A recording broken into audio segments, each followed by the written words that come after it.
I'm most of the way through fermenting a Pina Colada sour at the moment. So I'm going to put in some coconut flakes and also some crushed tin pineapple. So I bought the flakes, which are nice big chunky. I'm going to put them in these trays, then in the oven at 180 degrees. I don't know for how long, it's the first time I've done it. So just until they're slightly toasted apparently. So I got the organic ones because under ingredients, it just says coconut flakes, no preservatives, because preservatives are bad. So I'll pour them out on the tray, chuck them in the oven and see how we go. I've only laid out 2 bags. The bags are about 200 grams each. They've already filled the trays. This was in the oven for about 4 minutes compared to that. I think it's enough, so we'll see.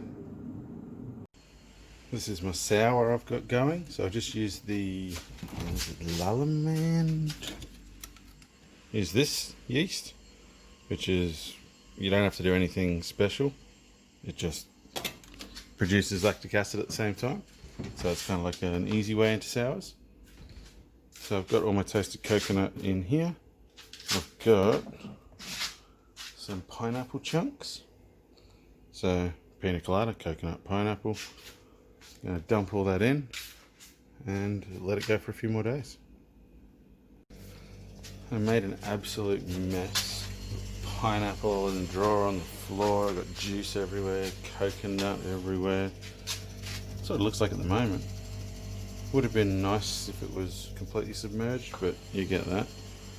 And I also noticed I got 1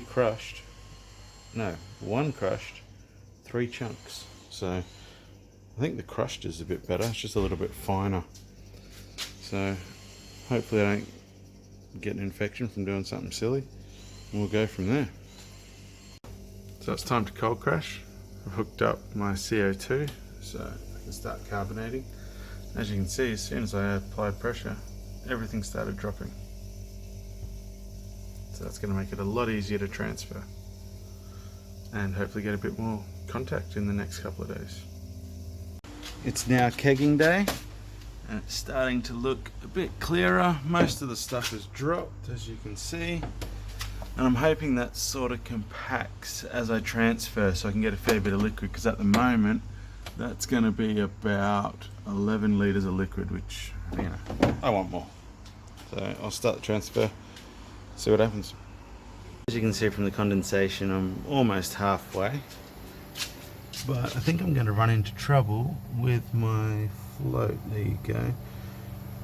So it's not really all the way submersed, and I don't think it's going to get through that coconut, so I might only get about half a keg, which is disappointing.